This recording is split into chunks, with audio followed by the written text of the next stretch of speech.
What's up, fam? It's your boy here, Demuir, purveyor of all sounds underground.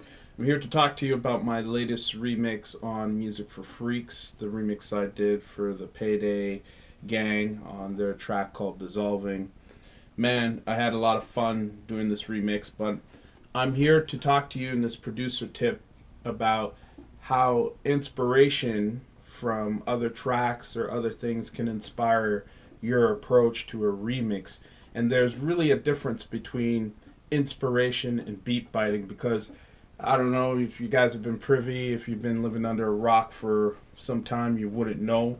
But there's been lots of discussion online about people's opinions about beat biting old samples used and putting shit out on vinyl versus being inspired and putting a little flavor to it and putting it out on vinyl and saying it's just shit. Well, I can tell you, based on what I've seen and heard, it's just straight up beat biting.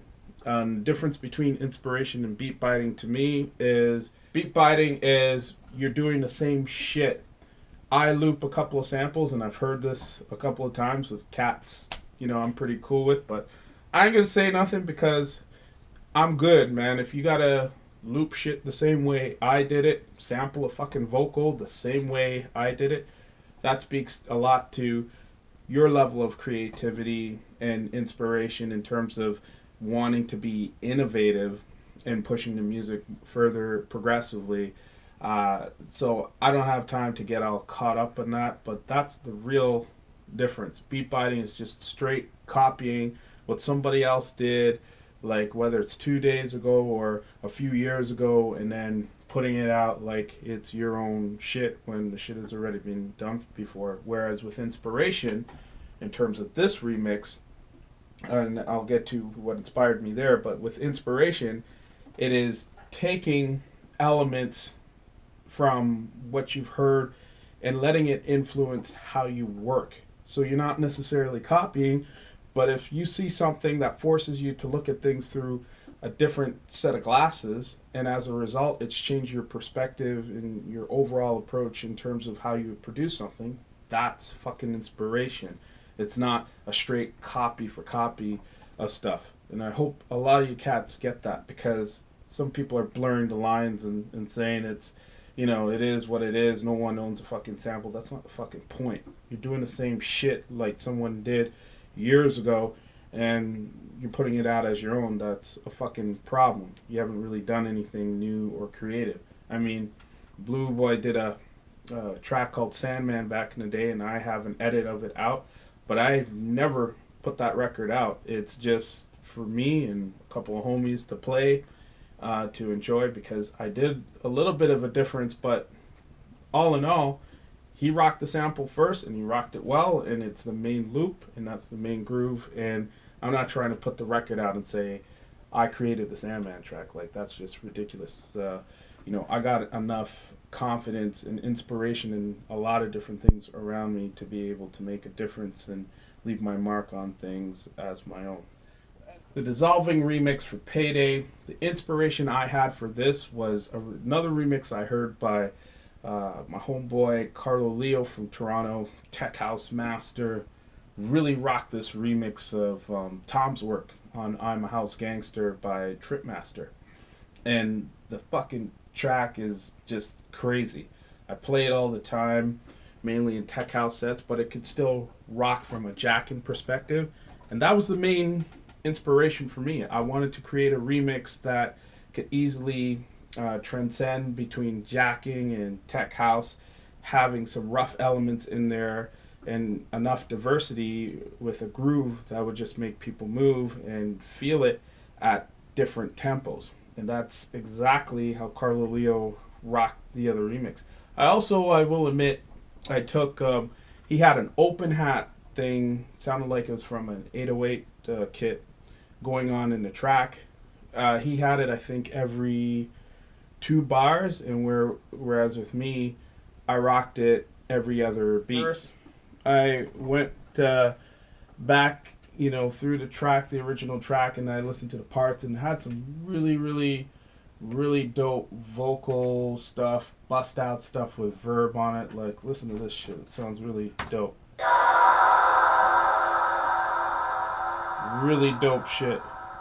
Now that one, I panned it. I split it up and created a left and a right channel because, again, if you see my other videos, I'm a big believer in mono because most club systems are mono, and you want whatever you do in here to translate appropriately in the club. So we're here together with both channels. So I use that shit like I would normally use for a crash or a crash cymbal on the one to either introduce a new sound or kick off a sound, and in this case it's kicking off the beat. So if I play it again,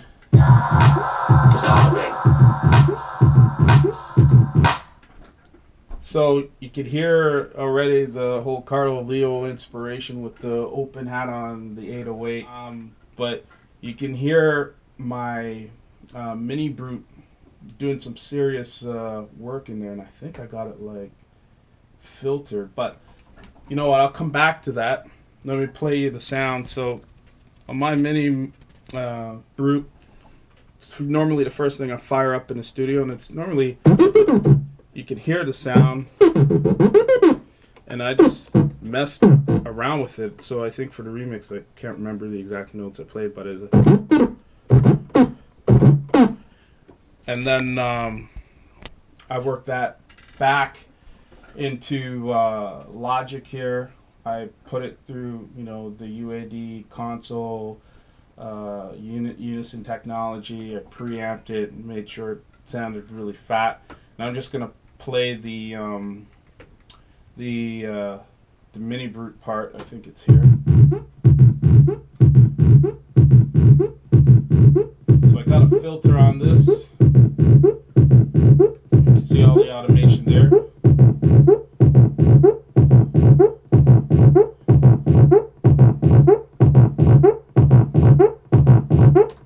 And then the other inspiring thing I got from Carlo Lio, again, it's not the exact same shit he did, but in listening to his tracks, he seems to bring in like a filter bass element of whatever he did on top. So I just played you the filtered piece of the Minibrute here doing its thing, and now I'm just gonna solo out. I think I filtered down the Minibrute and added a bit more sub to it, so it just knocks. Yeah. I'm just gonna check this out. Oh yeah, this is dirty. So I just used the stock Logic EQ on this. I just shaped out about 56 hertz in the bottom end, but it's knocking. It must be like right up in here with the kick. I don't know if y'all could see that well. No. I'll throw the analyzer on. Yeah, so it's like knocking up in this region right here between 75 to 100 hertz. That is the filter part. So with the filtered part and the open part of the Minibrute filter that I played earlier, let's hear what it sounds like all together. Wow, so that shit's knocking. I'm gonna take out the filtered sub part.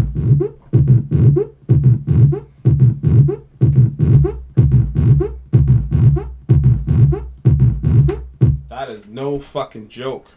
So that's how I rocked it. And I knew that would be a fundamental part of the song, because the other parts, in terms of what Payday provided, like I played you the vocal part, you know, where, you know, on the one it does the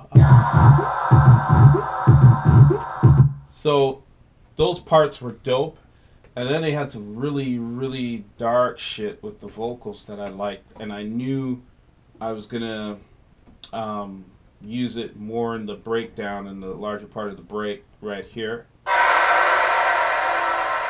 That's like some horror movie shit right there. And then they say like some freaky shit over here. Where is it? Yeah, right here. That's what you get. And all you get And then I think I chopped the... That's what you get. Yeah, when they say that's what you get. And then I think I took...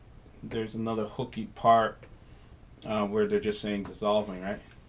Dissolving. Right here, yeah. Dissolving. Dissolving the tech. Again, I've said this before with remix shit. These guys did a fantastic job with a remix pack, having the vocals nicely laid out. I think in this one, they offered options where the vocals had effects on it and were just dry. So it just offered up a lot of flexibility. So, you know, you combine all these things, and I already, when I heard the parts and I was messing around with the Minibrute, I knew the Carlo Lio, that whole 808 thing would work. I made sure I leveraged a crisp 808 clap, and it just knocks, right? So it's just Dissolving. I'm gonna bring in the clap right here. Yeah.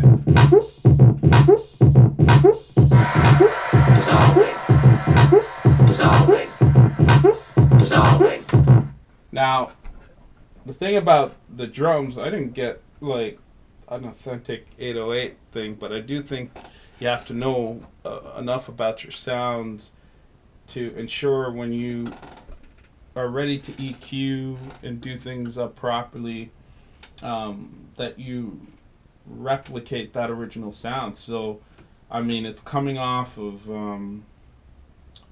I think I got this running off of Machine as a VST. Let me see. Yeah. But that clap, that's like a classic 808 clap, and that's an 808 open hat right there. And I made sure that shit just sounded proper, like an original 808. And I don't think I did. Oh yeah, I did bust. I bust a couple of these things out to some authentic warm compression right here. So I used the PSP. I got the open hat and the clap running on that, so it just sounds lovely. Next thing I want to talk about is the groove. So when I had that Minibrute loop going and I got my Carlo Lio inspired pieces going on and I got, you know, these brilliant vocals, I knew I needed a groove underneath this thing that would just rock. Because the thing about tech house and jacking is it's all about the groove. Tech house brings the slamming drums, lots of percussive elements. I would say arguably that it leans more on the side of like a Latin based type of percussion, whereas with Jackin it's intelligent snares and just bumping grooves. So I made sure, you know, because I dig a lot, I just went through my sample library of shit I got from records where I knew the groove was on point. So this drummer from South Soul, I think Earl Young, this groove is this groove is the shit.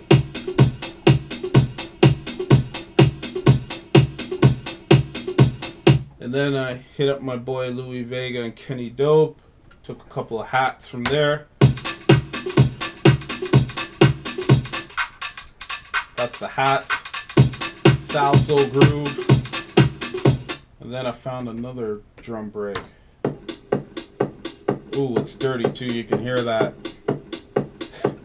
You can hear that high signal coming from this fucking turntable. But it works. If I bring it all together.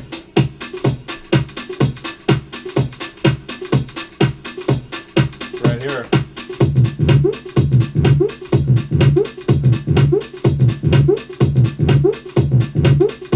Just let that roll. Here we go. Gonna bring in that Carlo Lio. Yeah.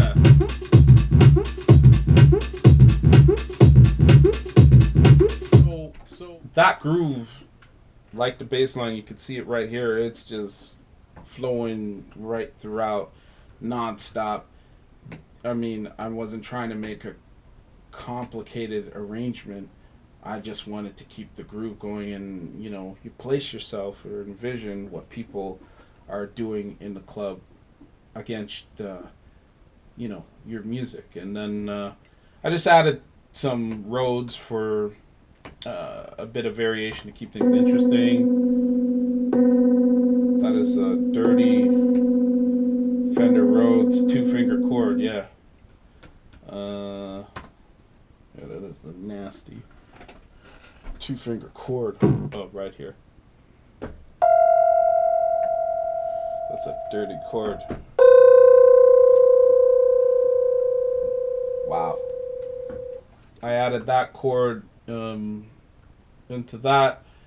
And then, I have all of my drums here. And again, those samples, those drum samples, that's why I always say, when you dig, because that is setting the groove. And everything else I did in terms of the 808 open hat and the clap was just following. Those samples in terms of the drum groove led the most of the groove, so to speak. And that's, you can just see everything just fits in nicely and is speaking to each other. And then in the breakdown, kind of by fluke, I guess it's serendipitous, where I just messed, like when I recorded the Minibrute, looking for a nice loop, and eventually I landed on the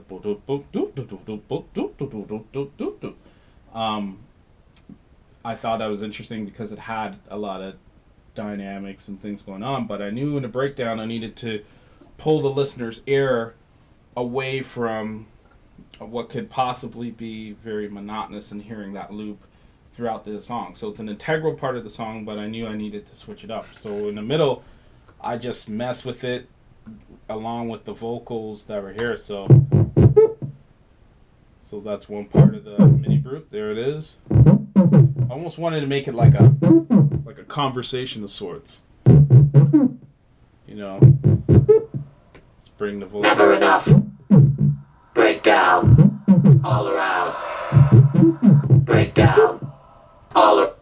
And vocals were brilliant. It was like breakdown right in the middle, so you knew you were right in the middle of things, and it was about to pop off when it all comes back in. So let me just play it all together so you know what I'm talking about. Because, with remixes, when there's vocals, very well recorded vocals like this, you cannot let that shit go to waste. When he said breakdown, I was like, yeah, I'm going to drop that right in the middle, and people are going to know what's going on. So check this. All around. Way too much. Never enough. Breakdown. It's a conversation with all the around. group. Way too much.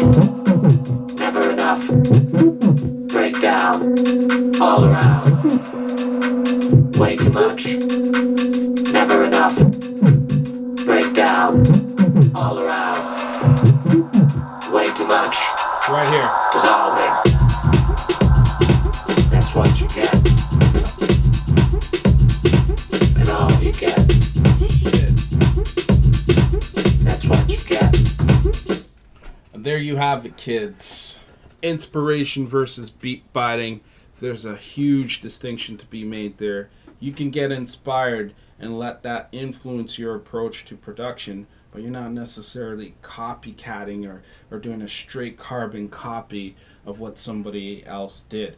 And as a result of that, you can get a fantastic remix and or, original production that comes about as a result. So go out, cop the remix. I hope you enjoyed in the clubs. Again, thank you all so much for your support. It's your boy Demuir here, purveyor, all sounds underground. Rock it, be good, be steady. Peace. Yes. Go.